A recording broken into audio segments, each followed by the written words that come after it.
کا تعلق ہے، حضرت عثمان بھی بنو امیہ کے تھے، تو حکومت پہ دباؤ ڈالا جائے کہ حضرت عثمان کے قاتلوں کو چوک پر لٹکایا جائے. یہ گڑبڑ یہاں سے شروع ہوئی ہے. بات آ رہی ہے سمجھ میں؟ حکومت سے مطالبہ ہے کہ حضرت عثمان کے قاتلوں کو چوک پر لٹکایا جائے. یہ مطلب نہیں تھا حضرت معاویہ کا کہ حکومت کا اہل میں ہوں، مجھے خلافت دی جائے، میں علی کو نہیں مانتا یا میں علی کو معاذ اللہ برا سمجھتا ہوں. ایسا نہیں تھا. آج کل بعض لوگ یہ کہتے ہیں کہ حضرت معاویہ کے حکم سے حضرت علی کو گالیاں دی جاتی تھیں. یہ غلط ہے. یاد رکھو عربی کے لفظ کا ترجمہ اردو میں، یہ بہت سے لوگ نا ان کو عربی زبان سے ذرا بھی واقفیت نہیں ہے. چھوٹے چھوٹے بچے آ کے بیٹھ گئے ہیں. عربی میں کسی پر اعتراض کرنا، اس کی پالیسیوں کو غلط قرار دینا، اس کو بھی سب و شتم کہا جاتا ہے. اردو میں ہر جگہ اس کا ترجمہ گالیاں نہیں ہوتا. گالیوں کا مطلب تو ہمارے ہاں کچھ اور سمجھا جاتا. آپ کسی پر اعتراض کر رہے ہو، اس کو تو سب و شتم کہا جائے گا. سب و شتم میں گالیاں بھی آتی ہیں، کسی کی پالیسیوں سے اختلاف کرنا، اس کی رائے پر رد کرنا، یہ بھی آتا ہے. لیکن اردو میں گالی کا مطلب برا لفظ ہے. گالی کوئی شریف آدمی نہیں دیتا. خیر، میں یہ عرض کر رہا تھا کہ حضرت عثمان رضی اللہ تعالی عنہ کے قاتلوں سے قصاص کا دعا کریں. میں جلدی سے اس موضوع کو سمیٹ کے آج ختم کر دوں. حضرت عثمان کے قاتلوں سے قصاص لیا جائے.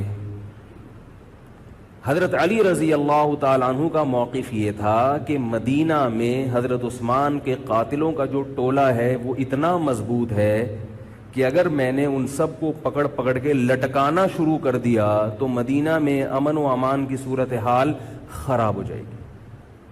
حکومت بھی دہشت گردی کے خلاف جب ایکشن لیتی ہے تو یہ سوچتی ہے نا کہ دہشت گردوں میں کتنی پاور ہے، تمیز سے، طریقے سے. اب یہ ایک اختلاف تھا جو بڑھنا شروع ہو گیا. اس اختلاف کے پیچھے نہ حکومت کی لالچ، نہ پیسے کی لالچ، نہ دولت. یہ سب الزامات ہیں اسلام دشمنوں کے جو انہوں نے صحابہ پر لگائے ہیں. نہ حضرت علی پر کوئی الزام لگایا جا سکتا ہے اس مسئلے میں، نہ حضرت معاویہ پر. رائے کا اختلاف ہے، رائے کا اختلاف. ابتدا میں حضرت معاویہ کے ساتھ بہت سارے صحابہ تھے. میں یہ تو نہیں کہہ رہا زیادہ، بہت سارے صحابہ، جن میں حضرت عائشہ رضی اللہ تعالی عنہا بھی تھی.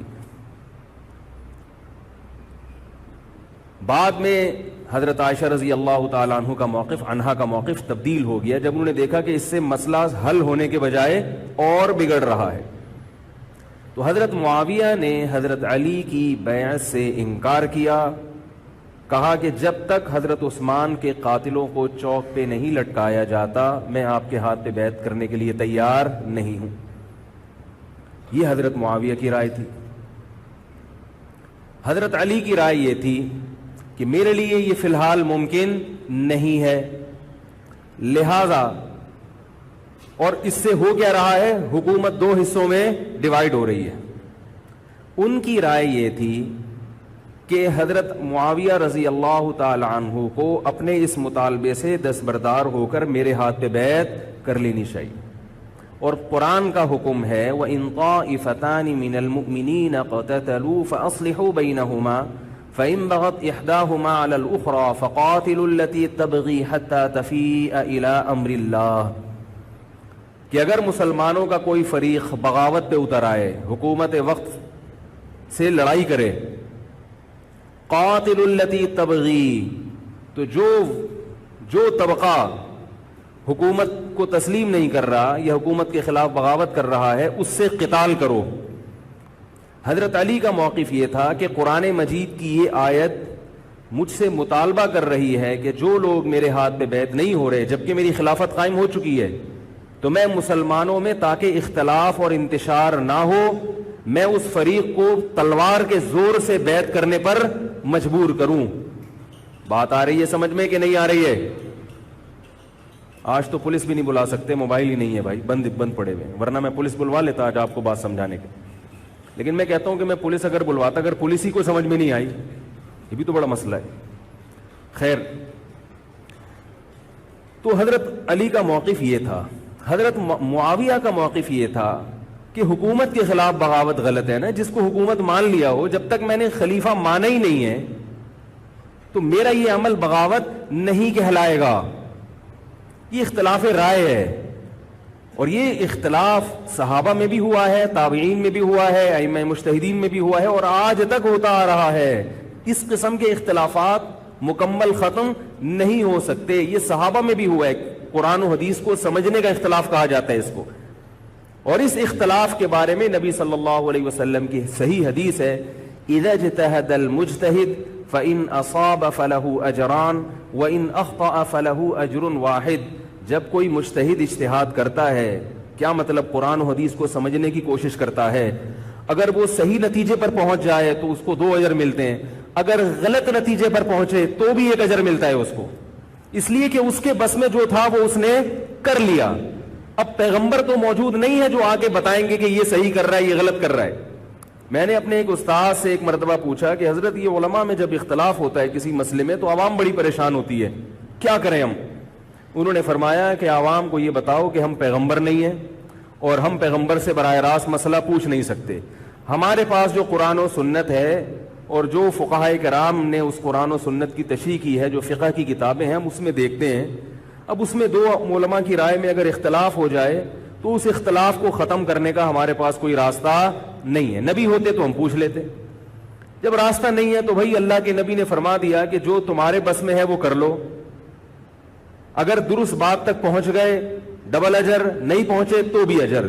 اس میں ہمیں بتا دیا کہ اسلام پر عمل کے لیے اتنا کافی ہے کہ جو تمہاری استطاعت میں ہے وہ کر لو.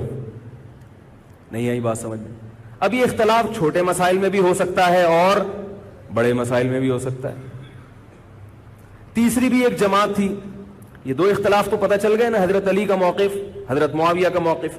ایک تیسری جماعت تھی جو یہ کہتی تھی کہ نہ ہم حضرت علی کا ساتھ دیں گے نہ حضرت معاویہ کا, کیونکہ دونوں مسلمان ہیں, دونوں لڑ رہے ہیں, مسلمانوں کو ہم لڑتا ہوا نہیں دیکھ سکتے.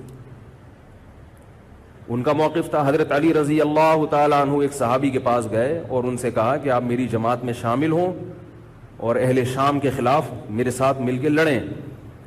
وہ صحابی گئے ایک لکڑی کی تلوار اٹھا کے لائے.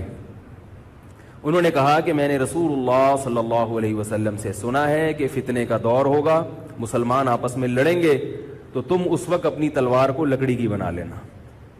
لکڑی کی تلوار کا مطلب جو کسی سے لڑنے کے کام نہ آئے. میں تو نہیں لڑ سکتا. اب حضرت علی نے یہ نہیں کہ اس پہ تلوار رکھ دی ہو کہ نہیں تو تو جائے گا, یا تو دائرہ اسلام سے خارج ہے, یا تو باغی ہے, ٹھیک ہے نہیں آ رہی سمجھ میں, چھوڑ دو. آج جو فتنے کھڑے ہو رہے ہیں نا, وہ اس پہ نہیں ہو رہے کہ صحیح کیا ہے غلط کیا ہے. فتنہ اس پر ہو رہا ہے کہ جو مجھے سمجھ میں آ رہا ہے وہ میں تھوپ کے اس کو مسلط کر دوں. مجھے اگر رفع الیدین سمجھ میں آ رہا ہے تو پوری دنیا رفع الیدین کیوں نہیں کر رہی, اور اگر مجھے ترک رفع الیدین سمجھ میں آ رہا ہے تو یہ چند لوگ رفع الیدین کیوں کر رہے ہیں. صحابہ کے دور میں رفع الیدین بھی ہوتا تھا اور ترک بھی ہوتا تھا, پھڈے نہیں ہوتے تھے. صحابہ کے دور میں زور سے آمین بھی تھی اور آہستہ آمین بھی تھی, جھگڑے نہیں تھے. صحابہ کے دور میں امام کے پیچھے فاتحہ پڑھنے والے بھی تھے اور امام کے پیچھے فاتحہ کو ناجائز اور حرام سمجھنے والے بھی تھے, مگر پھڈے بازی بولو بھائی نہیں تھی. تو حضرت علی رضی اللہ تعالیٰ عنہ نے ان صحابی کو مجبور نہیں کیا. حضرت علی کی فوج میں عمار ابن یاسر رضی اللہ تعالیٰ عنہ بھی تھے, زبیر ابن عوام, عبداللہ ابن زبیر رضی اللہ تعالیٰ عنہ, عبداللہ ابن زبیر ابن عوام. حدیث میں آتا ہے کہ جب جنگ صفین میں, جنگ جمل میں دونوں فوجیں آمنے سامنے کھڑی ہوئی ہیں, زبیر ابن عوام رضی اللہ تعالیٰ عنہ نے تقریر کی, اہل شام سے خطاب کر کے کہا کہ اے اہل شام, ہم جانتے ہیں کہ تمہارے ساتھ محمد صلی اللہ علیہ وسلم کی زوجہ ہیں حضرت عائشہ, جو ہمارے موقف سے متفق, یہ صحیح بخاری کی روایت ہے, جو ہمارے موقف سے متفق نہیں ہیں, لیکن ہے نبی کی بیوی, اور ساتھ کس کا دے رہی ہیں, تمہارا. اب اعتدال دیکھیں صحابہ کی رائے میں. فرمایا اللہ کی قسم ہم یہ جانتے ہیں کہ جیسے وہ دنیا میں نبی کی زوجہ تھی جنت میں بھی نبی کی زوجہ ہوں گی، اگرچہ وہ اس معاملے میں ہمارے خلاف ہیں، مگر اس کی وجہ سے ہم ان کے جنتی ہونے کا انکار نہیں کر سکتے۔ کیا مطلب؟ ان کی سمجھ میں جو آ رہا ہے وہ اس کے حساب سے کر رہی ہیں، لیکن ہماری سمجھ میں ان کی بات نہیں آ رہی۔ کیوں؟ اس لیے فرمایا کہ ہم یہ دیکھ رہے ہیں کہ اللہ ہمیں نبی کی زوجہ عائشہ رضی اللہ تعالی عنہا کے ذریعے آزما رہا ہے کہ تم نبی کی زوجہ کو دیکھتے ہو یا قرآن کے حکم کو دیکھتے ہو۔ قرآن کہہ رہا ہے کہ خلیفہ کے خلاف بغاوت نہیں ہو سکتی، کائنم من کان، بغاوت کرنے والا کوئی بھی کیوں نہ ہو۔ تو نہ چاہتے ہوئے بھی ہم تمہارے خلاف آگے کھڑے ہوئے ہیں۔ خدا کی قسم اس آزمائش میں ہمیں کس نے ڈالا ہے؟ اللہ نے ڈالا ہے۔ وہ لوگ جو حضرت عائشہ رضی اللہ تعالی عنہا پر تہمتیں لگاتے ہیں، جو حضرت معاویہ کو برا بھلا کہتے ہیں، وہ لوگ حضرت علی اور ان کے ساتھیوں سے سبق کیوں نہیں سیکھ لیتے؟ ایک مرتبہ میرے پاس ایک سوال آیا، سوال کرنے والے نے حضرت معاویہ کی شان میں گستاخی کا پورا ایک باب باندھا ہوا تھا۔ اس نے کہا کہ جس نے نبی کے داماد کے خلاف تلوار اٹھائی وہ اسلام میں معاذ اللہ کیسے ہو سکتا ہے، اور ایسے برے برے القاب کہ میں زبان پہ بھی نہیں لا سکتا۔ میری عادت ہے شارٹ کٹ جواب دینے کی، گل ویلے دی تے پھل موسم دا۔ اتنا ٹائم تھوڑی ہے کہ ہر آدمی کے سوال کو لے کے بیٹھ جائیں۔ میں نے کہا آپ کے جواب میں اتنا کافی ہے کہ یہ وہ الزامات ہیں کہ جس کے خلاف تلوار اٹھائی اس نے بھی یہ الزامات نہیں لگائے۔ مدعی سست اور گواہ چست۔ نہیں آ رہی میرا خیال ہے بات سمجھ۔ جو حضرت علی کے ساتھ تھے انہوں نے تو یہ کچھ حضرت معاویہ کے خلاف نہیں کہا، انہوں نے تو وہ تو پھر بھی جنتی مان رہے ہیں، ایک دوسرے کی نماز جنازہ میں شریک ہو رہے ہیں، مال غنیمت کو تقسیم نہیں کر رہے، ایک دوسرے کی عورت پہ ہاتھ نہیں اٹھا رہے، احترام کر رہے ہیں، ایک دوسرے کے پیچھے جنگ ختم ہونے کے بعد نمازیں پڑھی جا رہی ہیں۔ اللہ تعالیٰ نے یہ مثال صحابہ کی قائم کی ہے دنیا کو دکھانے کے لیے کہ ان میں اتنا بڑا اختلاف ہو کہ تلواریں بھی چل جائیں تو وہ اختلاف بھی حدود سے تجاوز نہیں کرتا، اور ہمارے چھوٹے چھوٹے اختلافات میں کیا ایک دوسرے کے خلاف بہتان تراشیاں اور زبان درازیاں ہوتی ہیں۔ تو یہ اختلاف تھا حضرت علی اور حضرت معاویہ کا، جس میں تین فریق تھے۔ ایک حضرت علی تھے، ان کا موقف یہ تھا کہ میرے لیے تلوار اٹھانا واجب ہے۔ حضرت علی کے ساتھ جو لوگ تھے ان کا بھی یہ موقف تھا۔ حضرت معاویہ کا یہ موقف تھا کہ میں باغیوں کی فہرست میں آتا نہیں ہوں۔ کیوں نہیں آتا؟ اس لیے نہیں آتا کہ میں نے خلافت کو تسلیم نہیں کیا، اور ان کے ساتھ بھی صحابہ کرام کی ایک جماعت تھی۔ اور تیسرا موقف، بہت سارے صحابہ یہ تھے جو کہتے تھے ہم کسی کا ساتھ نہیں دیں گے، دونوں طرف مسلمان ہیں، ہماری تلوار سے کسی مسلمان کا خون ہو ہم یہ برداشت نہیں کر سکتے۔ ہماری رائے یہ ہے، اہل سنت والجماعت کی رائے یہ ہے کہ یہ ان تینوں فریقوں میں جو برحق تھے وہ حضرت علی تھے، کیونکہ حکومت تھی ان کے پاس۔ باقی جو دونوں فریق تھے صحابہ کرام کے، ان سے غلطی ہوئی ہے، مگر یہ غلطی اجتہادی ہے، یہ نفس پرستی والی غلطی، حکومت کی لالچ والی، دولت کی لالچ والی، یا ہٹ دھرمی والی یا ضد والی غلطی بولو بھائی نہیں ہے۔ یہ وہ غلطی ہے جس کے بارے میں محمد صلی اللہ علیہ وسلم نے فرمایا کہ اگر مجتہد سے غلطی ہوتی ہے تو بھی اس کو اجر ملتا ہے، کیونکہ اللہ نے قرآن میں فرمایا فاتقوا اللہ ما استطعتم، اللہ سے اتنا ڈرو جتنی تم میں استطاعت ہے۔ تو ان کی جتنی سمجھ میں آیا انہوں نے اس حساب سے کیا۔ تو دو جنگیں ہوئی ہیں، جنگ جمل اور جنگ صفین۔ اب ایک اور بات ہے، تاریخی حقیقت ہے کہ دو جنگوں کے بعد حضرت علی رضی اللہ تعالی عنہ کو خوارج نے شہید کر دیا۔ یہ وہی خوارج جو حضرت عثمان کے قاتل تھے، انہوں نے شہید کس کو کیا؟ حضرت علی کو۔ حضرت علی کی شہادت کے بعد حضرت حسن رضی اللہ تعالی عنہ کی 6 مہینے تقریباً خلافت رہی ہے۔ حضرت حسن رضی اللہ تعالی عنہ نے امت میں جوڑ پیدا کرنے کے لیے حضرت معاویہ رضی اللہ تعالی عنہ سے سلو کر لی، اور خلافت سے دستبردار ہو کر حضرت معاویہ کے ہاتھ پر بیعت ہو گئے۔ نہیں آ رہی میرا خیال، پولیس کو فون کریں یار، بہت اہم بات ہے یہ، اس کو اچھی طرح سمجھ لیں، اللہ کرے سمجھ میں آ جائے۔ تو جب یہ ہو گیا تو مسئلہ ختم ہو گیا نا۔ لوگوں نے حضرت حسن سے کہا، یہ میں بالکل مستند روایتیں پیش کر رہا ہوں، اس کے سب کے حوالے ہیں، اور بہت ایسا نہیں ہے کہ تاریخ کی کتابوں کے، یہ احادیث کی کتابوں کے سے پیش کر رہا ہوں. حدیث کا جو معیار ہے وہ تاریخی کتب سے بہت زیادہ ہوتا ہے. لوگوں نے حضرت حسن سے یہ کہا کہ یہ تو عار اور ذلت کی بات ہے کہ آپ کے والد نے جس کے خلاف 2 جنگیں لڑی ہوں، تو آپ اپنے والد کی جس سے دشمنی رہی ہو، بیٹا اس سے بیعت ہو رہا ہے. ہمارے ہاں اس کا تصور ہے. سیاسی لوٹے ہمارے ہاں بہت ہیں، مگر وہ بھی دنیاوی مفاد میں دائیں بائیں لڑکتے ہیں. آخرت کی خاطر کوئی اپنے ہوتے سے دستبردار ہو جائے، یہ نہیں ہوتا. حضرت حسن اہل بیت میں سے ہیں. حضرت حسن بیعت ہو گئے کس کے ہاتھ پر؟ حضرت معاویہ. لوگوں نے کہا یہ عار اور ذلت کی بات ہے. تو حضرت حسن کے وہ تاریخی الفاظ ہیں کہ میں دنیا کی ذلت کو جہنم کی آگ پر ترجیح دیتا ہوں. کیا مطلب؟ میں مسلمانوں کو آپس میں لڑتا ہوا نہیں دیکھ سکتا، میں نہیں لڑتا ہوا دیکھ سکتا. اب کوئی اس بیس پر حضرت علی پہ الزام لگائے کہ اس کا مطلب وہ لڑتا ہوا دیکھ سکتے تھے. بھائی ان کا جو موقف تھا، جو ان کی سمجھ میں آیا، وہ انہوں نے کیا. حضرت حسن کا موقف اپنے والد کے موقف سے مختلف تھا. یہ اختلاف رائے ہو سکتا ہے. ان کا موقف یہ تھا کہ بھئی حضرت معاویہ حکومت کے اہل ہوں یا نہ ہوں، یہ ایک الگ بحث ہے. اگر میں ان کے مقابلے میں متوازی حکومت قائم کروں گا تو پھر مطالبہ ہوگا حضرت عثمان کے قاتل سے قصاص، جو کہ ممکن نہیں ہے، اور پھر یہ لڑائی آگے چلے گی. تو بہتر ہے کہ دستبردار ہو جاؤ کہ حضرت آپ ہمارے خلیفہ ہیں، آپ ہمارے امیر ہیں. نبی صلی اللہ علیہ وسلم اس کی پیشگوئی پہلے کر چکے تھے.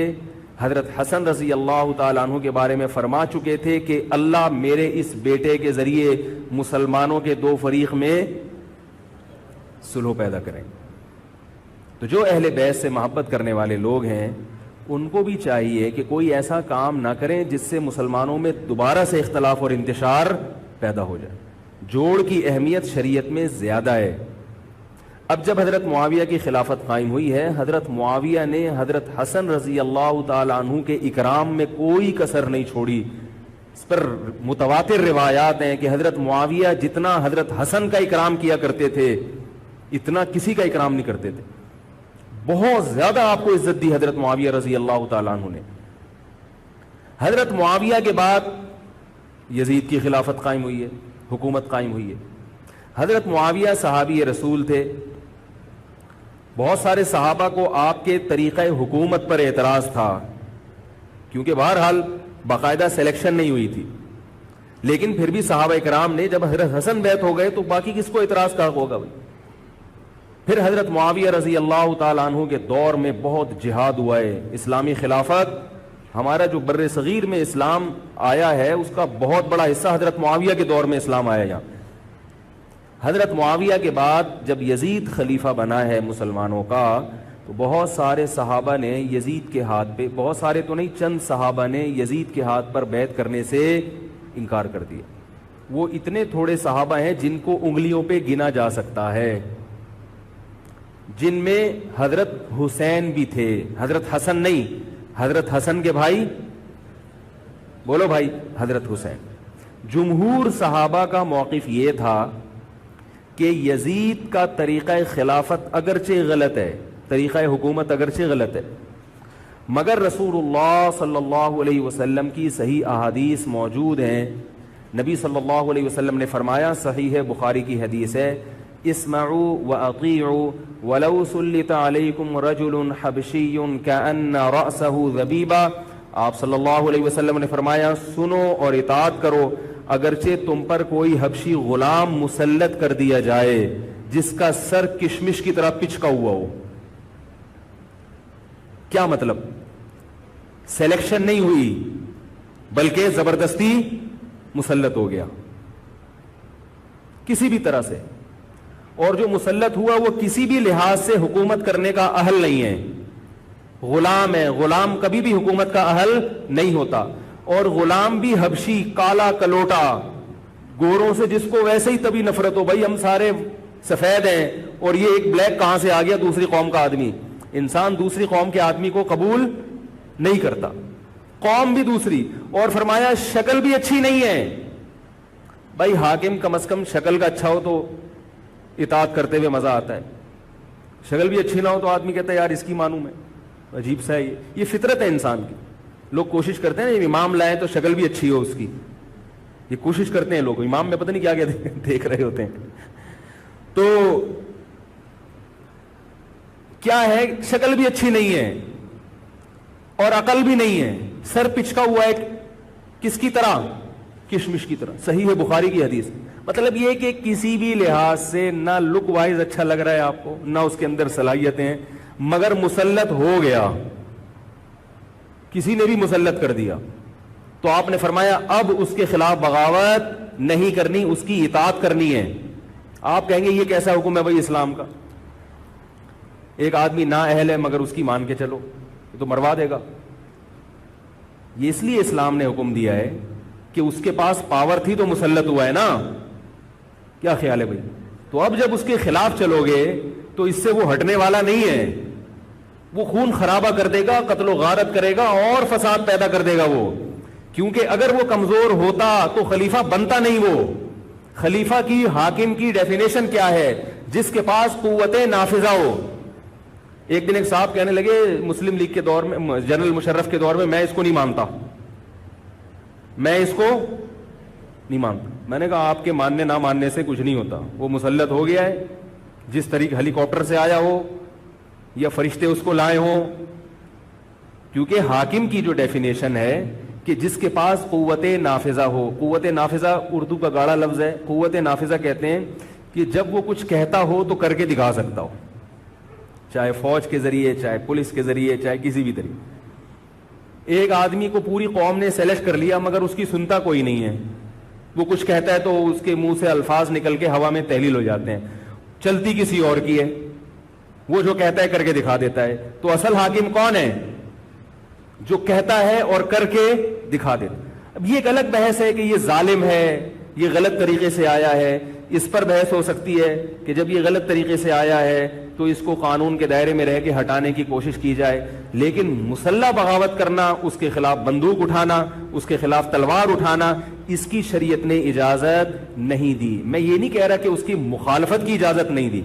نبی صلی اللہ علیہ وسلم نے فرمایا سب سے بہترین جہاد ظالم بادشاہ کے سامنے حق بات کہنا ہے. کہنے کی حد تک آپ کو مخالفت کی اجازت ہے کہ بھائی یہ جو وزیر اعظم کا بیان آیا ہے یہ بیان ملک کا بیڑا غرق کر دے گا, ان کی پالیسیاں صحیح, جیسے آج کل ہو رہا ہے کہ اخباروں میں کالم نگار اپنی اپنی رائے لکھتے ہیں حکمرانوں کے بارے میں.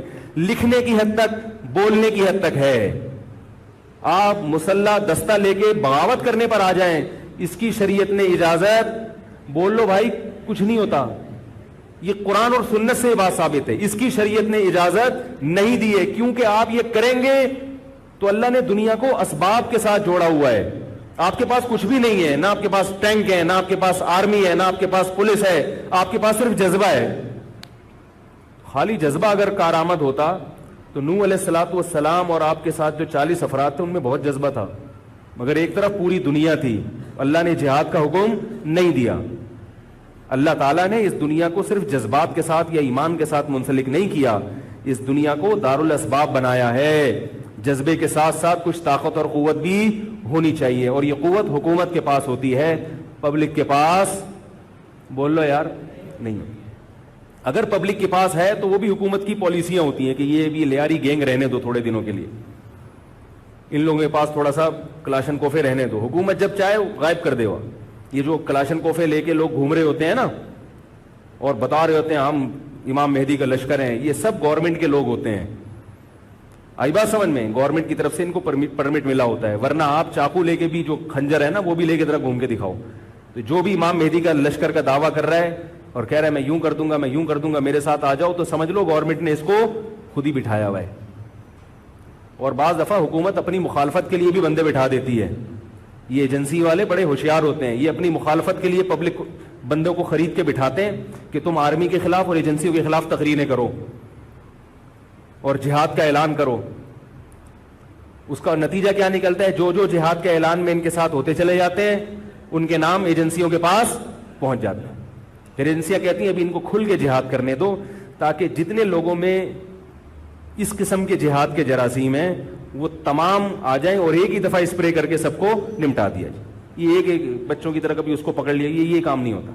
تو اس لیے کہہ رہا ہوں یہ جو نوجوان طبقہ ہے اس کو جہاد کے نام پہ الو بنانے والے ہر جگہ بہت ہیں.